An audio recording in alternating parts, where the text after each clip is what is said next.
In a previous episode, I installed some Schmiedmann long tube headers and race catalysts.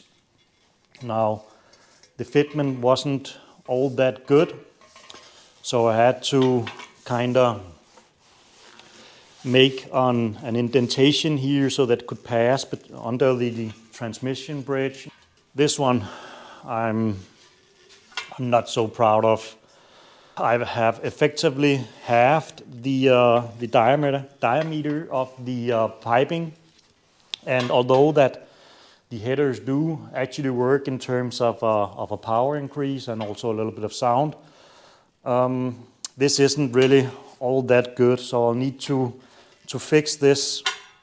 Exactly how I'm gonna fix it, I don't really know. I think I'm gonna cut off both ends here and then go and see if I can find some tubing that I can use instead, and then step it down in diameter just a little bit. This is 56 millimeters outside. I found some that are 51 millimeters. I think if I purchase that and then kind of turn it down a little bit and then turn it back up to the catalyst section, then I'll be able to install a slightly better system, which I won't have to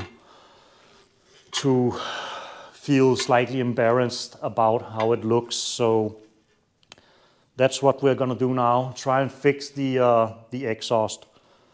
First, I'll install the rear muffler and the mid pipe, and then hopefully from the rear to the front, I'll be able to build a new and slightly better system. So let's try that.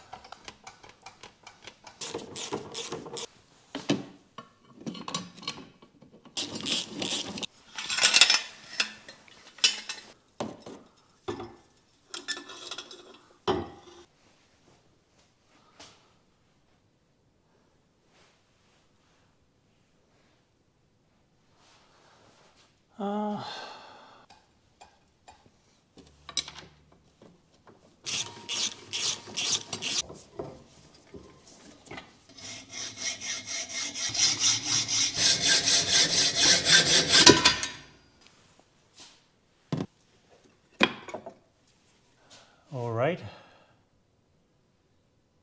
Now I just need to hook it up to the headers.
I have bought various bends in hopes of being able to use that. I think like maybe I can insert this, turn it upwards, and then give it some kind of cut so that it will have a straight orientation towards this pipe here.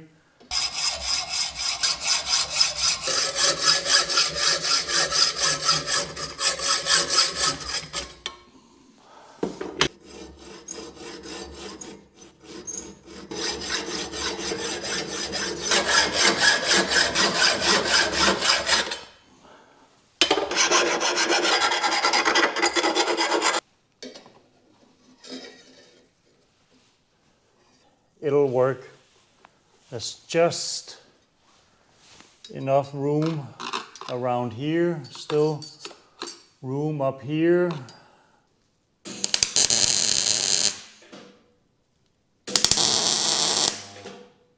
then I need to figure out a way to connect. Well, I still need to weld this, but I need to connect this to that one. Now, right around.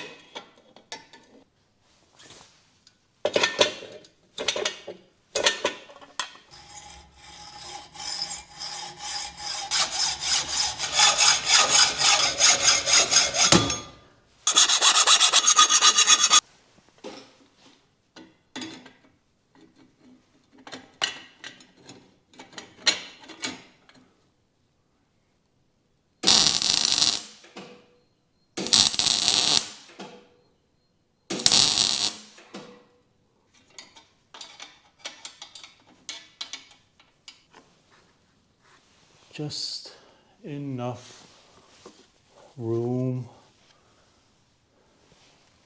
everywhere. Okay.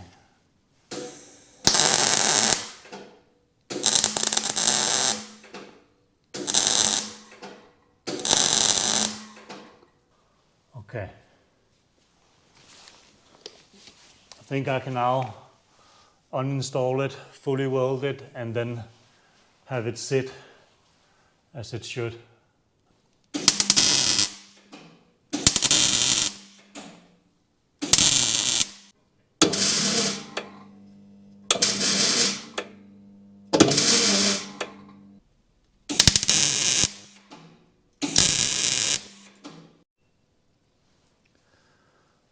Okay, so it's installed now.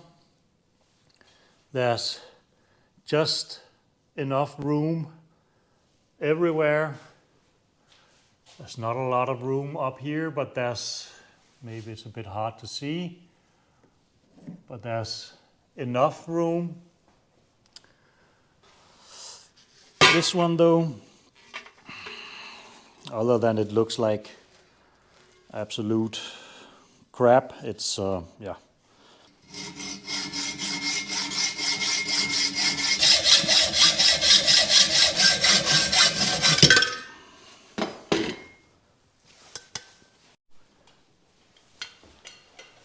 Okay, so now I have the catalyst loosely mounted, and I have this piping here as well, only just tacked on.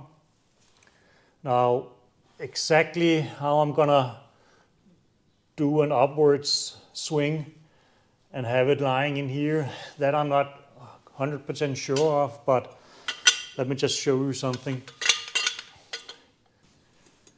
If you look carefully, like here, there's some soot here and here.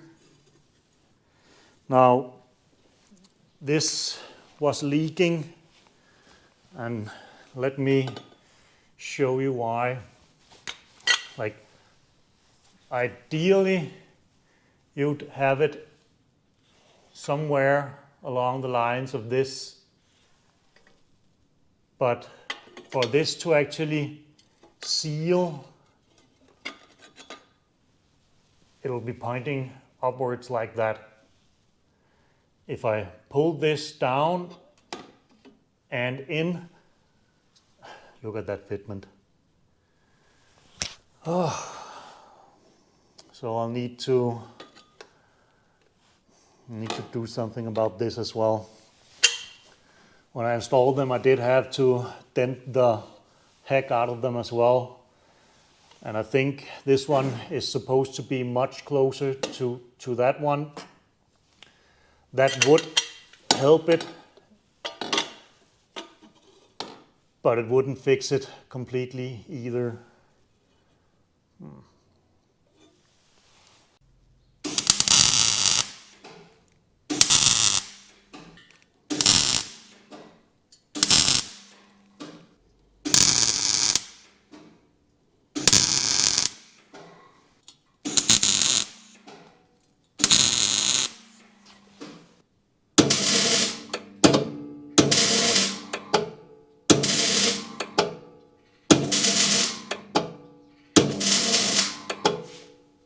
I did end up doing some cut and paste, and There's room, not much, but there is actually room.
I can't believe how hard it is to actually fill fuel when you don't have, I don't know, the correct tract, whatever it's called.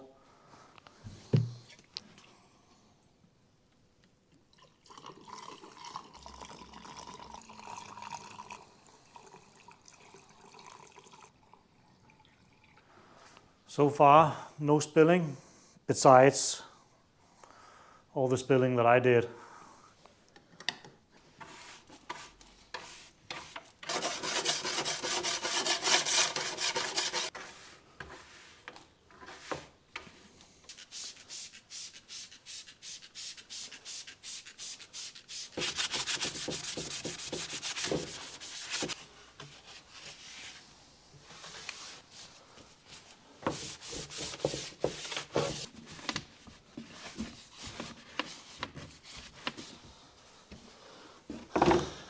Much better.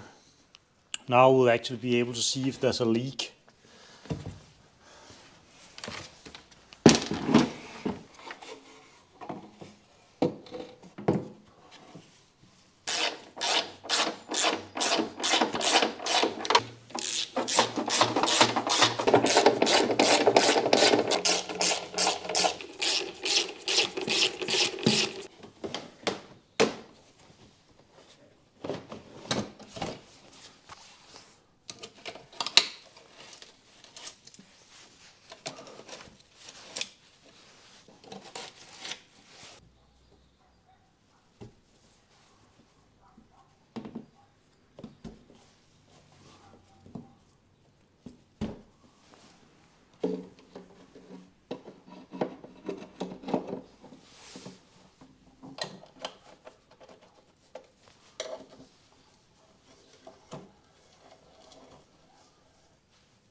There.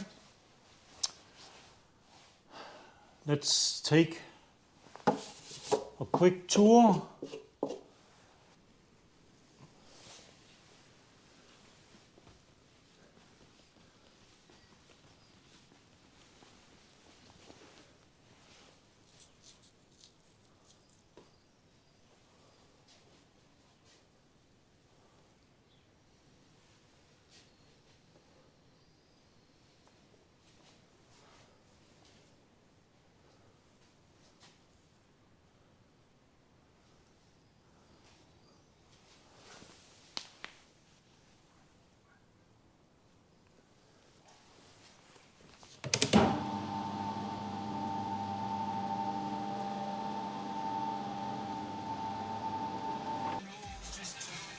Radio's working. Okay. Now there should be fuel. Primed it 3 times. Let me just check for leaks. Nothing that I can see. Moment of truth.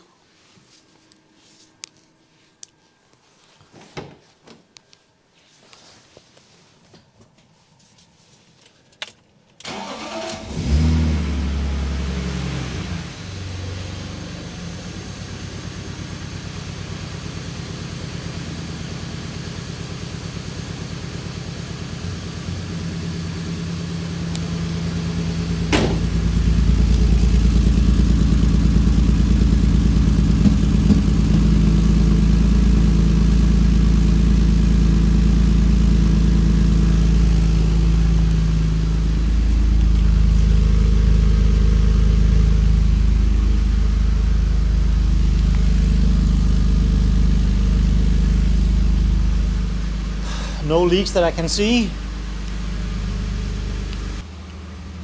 So far, so good. All right, I'll race the car again, check for leaks one more time.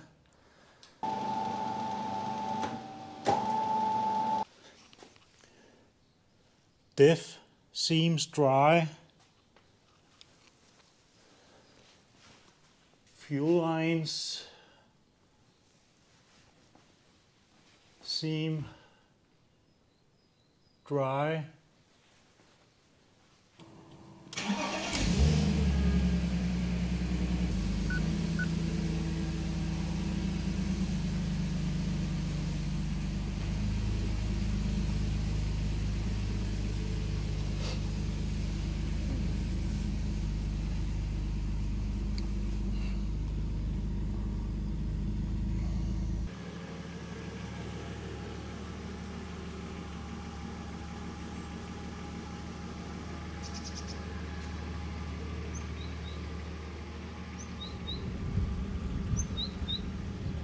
Extremely dirty, needs a wash, but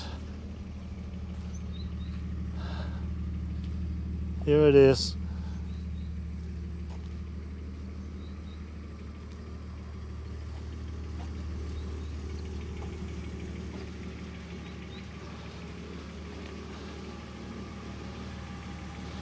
There's a weird humming coming from the engine bay. It's been there for some time. I don't actually know what it is, but I think it's a pulley or something. All right, that's it for this video. We've managed to verify there are no fuel leaks. The limited slip differential is tight. There's no fluid coming from it. There's no fluid coming from anywhere really. It's almost ready for a test drive. I just need to get an alignment, which I can't actually do, being that it's Easter here and everything's closed, but that's more or less the only thing we need. During a test drive, various things can happen, obviously, like ABS sensors that have been uninstalled, or even the brake sensor and so on. Sometimes when you uninstall and install things go wrong. In general, just taking it for a spin will reveal if there's anything out of the ordinary, and then we'll fix it from there. But for now, the car is ready for an alignment and a wash. And that sums up the end of this video. A big thank you for watching. If you found this video any more helpful or interesting, please consider liking or subscribing. Have a nice day.